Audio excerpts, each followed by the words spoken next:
Hi everyone, Gemma here, welcome back to my channel. Today I'm going to be reviewing my favourite brush pens, and they are the Pentel Fude Touch brush pens. Before I get started, my channel covers stationery reviews, lettering and bullet journaling, so if you'd like to see that sort of content then please consider subscribing.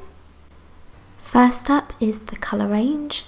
The 12 pack includes 12 different colours, and each of the colours are nice and vibrant, with my favourite colour being the bright blue featured in the pack.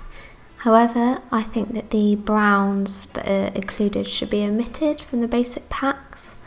Maybe it's just me, but I never use the brown, so the fact that there are two brownish colours featured is a shame, and I kind of wish that they had replaced these with something else, such as a lighter grey. Saying this, they have recently released an additional 12 colours which look super pretty and include colours that I would have liked to have seen in the original pack, such as that light grey colour. Sadly, they're pretty much sold out everywhere because of high demand, so I've not tried them yet. I do think the fact that these are sold out just shows how popular these pens are. Moving on to my second point, these are amazing for beginners as they're very user friendly and the nibs are firm enough to achieve thick and thin lines with these. I've run a couple of calligraphy workshops, and these pens have always proven to be the most popular with people just starting to learn calligraphy.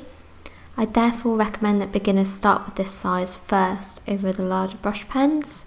There are alternative options such as the Tombow Fudenosuke, but I found that the Pentel pens are just a little bit easier. Next is durability.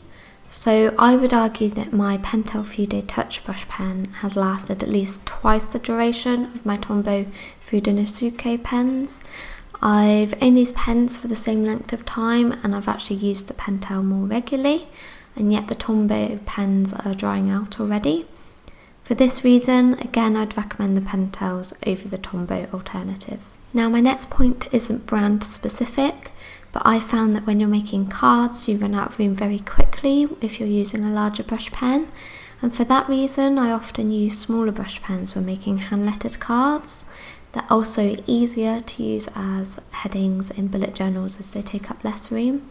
Finally, onto the cost. These pens aren't cheap, but they're priced around the industry average for brush pens of this size.